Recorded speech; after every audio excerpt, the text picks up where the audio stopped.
Sir सुहानीशा mind read कैसे करती है?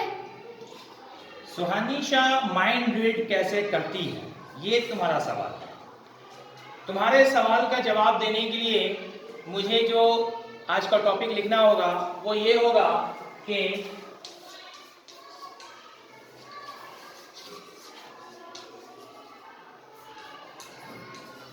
हिप्नोटिज्म यानी सम्मोहन।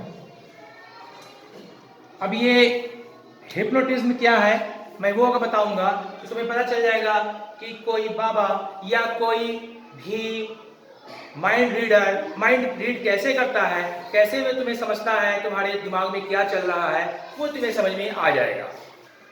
इसके लिए तुम्हें ये जानना चाहिए कि जिस तरह हम रिमोट कंट्रोल चलाते हैं, यहाँ टीपा और वहां सामने टीवी में कुछ चेंज हो गया, जबकि अगर देखने में देखा जाए तो कुछ भी दिखाई नहीं देता है। आमतौर से डेली लाइफ में भी तुम देखो कि तुम्हें जो भी चीज दिखाई देता है तो जब रोशनी उस पर पड़ती है वो रोशनी हमारे आंख में आती है तो उसका फिगर लेके आती है, लेकिन ऐसे हवा में देखो कहीं किसी प्रकाश में कोई फिगर दिखाई नहीं दे रहा है, लेकिन वो फिगर लेके आंख में आएगा और दिमाग में उसका फिगर बन गया। उसी तरह से आंख से भी जो चीज निकलती है और दूसरे के आंख के रास्ते दिमाग में जाता है वो हमें दिखाई नहीं देता, लेकिन उसका असर हो जाता है। हाथ की उंगली से भी ऐसा होता है, लेकिन सबसे ज्यादा दिमाग से होता है और दिमाग के अंदर से निकलने का रास्ता सबसे ज्यादा आंख है। हालांकि जब हाई लेवल का हिप्नोटिज्म समझ जाते हैं तो आंख बंद करके भी किसी को ऑर्डर दे सकते हैं, लेकिन अगर आपने सम्मोहन शक्ति को कम अभी इस्तेमाल किया है तो आप आंख से आंख मिलाकर उसको ऑर्डर देंगे और उसके बाद हाथ घुमाएंगे। बाद में हाथ ना घुमाए सिर्फ आंख से आंख मिला लें तो भी काम चल जाएगा, और उससे भी आगे बढ़ जाते हैं तो बिना देखे भी उसको ऑर्डर देते हैं, वो कर जाता है। तो इस तरह से आप देखेंगे कि ये जो हमारा टॉपिक है, इस टॉपिक पे आपको सुहानीशा के माइंड रीड करने का समझ में आ जाएगा। अब आप लोगों का ये सवाल होगा कि सम्मोहन शक्ति आखिर पैदा कैसे किया जाता है। जो सम्मोहन शक्ति पैदा कर लेगा वो माइंड रीड कर सकता है, तो सम्मोहन शक्ति आखिर पैदा कैसे करेगा, ठीक है। तो इसको समझने के लिए आपको एक प्रैक्टिकल में जाना होगा, और उसका प्रैक्टिकल ये है कि वैसे तो एक मोटी किताब है उसके लिए, लेकिन वो किताब में आप ना जाए, आप शॉर्टकट में आप आज हमसे ये समझ लें कि एक ब्लैक स्पॉट चाहे तो आप सादे कागज पे मच्छर के कॉइल जैसा फिगर बना के बीच में एक काले रंग का स्पॉट, एक टीका, एक बिंदु बना लें, बस उतना ही बड़ा जितना एक महिला यहाँ पे बिंदिया लगाती है, बड़ी वाली बिंदिया, और उसको थोड़ी दूरी पे टांग दें। जैसे कि यहाँ से हमारा वो गेट है, उस इतनी दूरी पे आप टांग दें और इतनी दूरी पे बैठ के शांति से बिना पलक झपकाए उसे देखते रहें। देखने का टाइम ऐसा होना चाहिए कि कहीं से कोई डिस्टर्ब नहीं करे। ये सबसे अच्छा समय होता है आधी रात के बाद का समय, जब सारी दुनिया सो रही है, आपको कोई डिस्टर्ब नहीं करने वाला है, कुत्ता भी ना भौंके तो ज्यादा अच्छा है। अब उसे आप जितनी देर बिना पलक झपकाए देख सकते हैं देखें। देखते देखते धीरे धीरे आपको देखने का पावर बढ़ता जाएगा, तो आप ज्यादा देर तक देखेंगे। आप उसे जितनी देर देख सकते हैं, आधा घंटा, 1 घंटा, बिना पलक झपकाए जितनी देर सकते हैं उसे देखते रहें। आप देखेंगे कि प्रैक्टिस करते करते वो ब्लैक स्पॉट दीवार से निकल के आपके करीब आ रहा है। जब वो करीब आने लगे तो समझिए कि आपके अंदर सम्मोहन की शक्ति आने लगी है। मेडिटेशन का ये कमाल है। अब अगर आप चाहते हैं बीच बीच में हम ये ट्राई करना कि मेरा सम्मोहन काम कर रहा है कि नहीं, तो कोई आदमी जो जा रहा है उसके थोड़ी दूरी पे जाके उसके गर्दन में यहाँ पे मेडुला के पास उसे आंख से घूर कर देखें और मन में उसे ऑर्डर दें। दिल में बोले मेरी तरफ तू मुड़ के देख, मुड़ के देख, मुड़ के देख, बार बार ऑर्डर। आपको मुंह नहीं चलाना है, ऑर्डर मन में सोच के देना है। अगर वो घूम के देखा तो समझ जाइए आपको सम्मोहन की शक्ति आने लगी है। अगला स्टेप आते हैं, आप चांद को रात में देखें जब वो चमक रहा है, बिना पलक झपकाए जब तक दे सकते हैं देखें। बार बार ऐसा करें, हर रात ऐसा करें। उसके बाद अगला स्टेप मैं बताता हूँ, तीसरा स्टेप बहुत इंपॉर्टेंट है, और वो है अब एक कैंडल, एक मोमबत्ती जला दें। मोमबत्ती जलता रहेगा, उसके लौ को बिना पलक झपकाए देखना है। बाकी सारी शर्तें वही है कि बीच में कोई डिस्टर्ब नहीं करना चाहिए। अब वो लौ जो लगातार देखेंगे वो धीरे धीरे करीब आता जाएगा, और सबसे बड़ी बात यह है कि वो प्रकाश बहुत तेज है, इसलिए कभी भी उसको लगातार देर तक देखकर आंख भी खराब ना करें।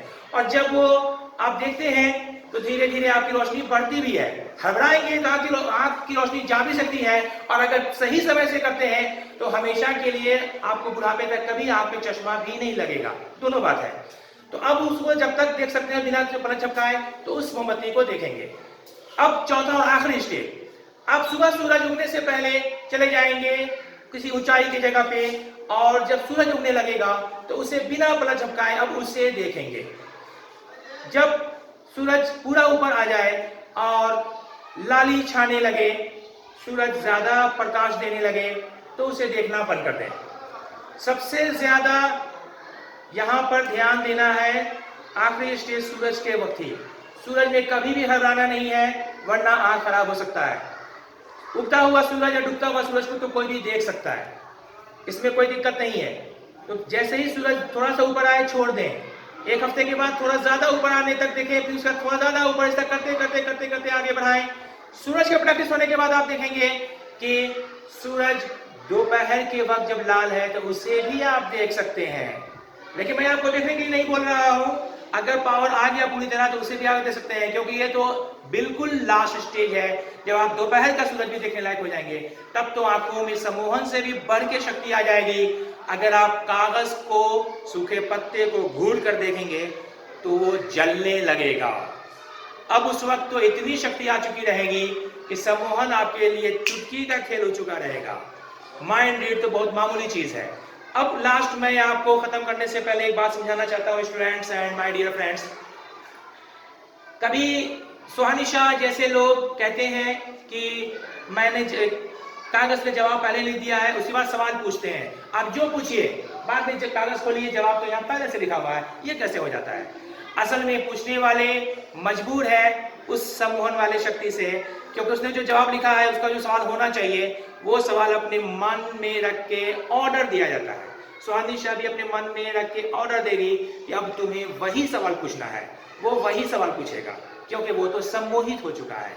सम्मोहित होने के बाद उसे वही दिखता है, वो वही बोलता है जो माइंड ने माइंड को ऑर्डर किया है।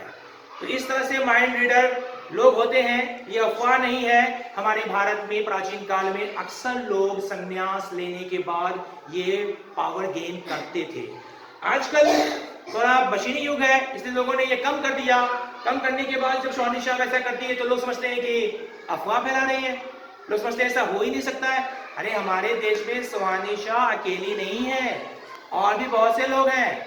यहाँ तक कि इसका प्रैक्टिस मैंने खुद ही टीनेज में ही किया था, लेकिन ड्राई आई सिंड्रोम के कारण भी मैंने पीछे बंद कर दिया कि आंख को पूरी तरह ठीक करने के बाद मैं आगे बढ़ाऊंगा। लेकिन डॉक्टर लोगों ने तो आंख पे और चश्मा ला दिया, तो अब मैं क्या करूं?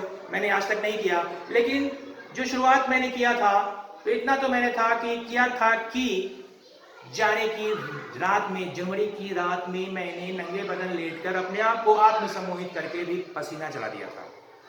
तो आगे मैं कर सकता था, मैं कर रहा था, लेकिन अफसोस मुझे बीच में रुकना पड़ा। इसलिए मैं आप लोगों की बात बोल रहा हूँ, आप करें, जरूर करें, लेकिन बिल्कुल कदम फूक के रखें, हड़बड़ा के नहीं। इसी के साथ मैं डॉक्टर कमल एडवोकेट कम पीजीटी अपनी बात समाप्त करता हूँ। थैंक यू, शुक्रिया।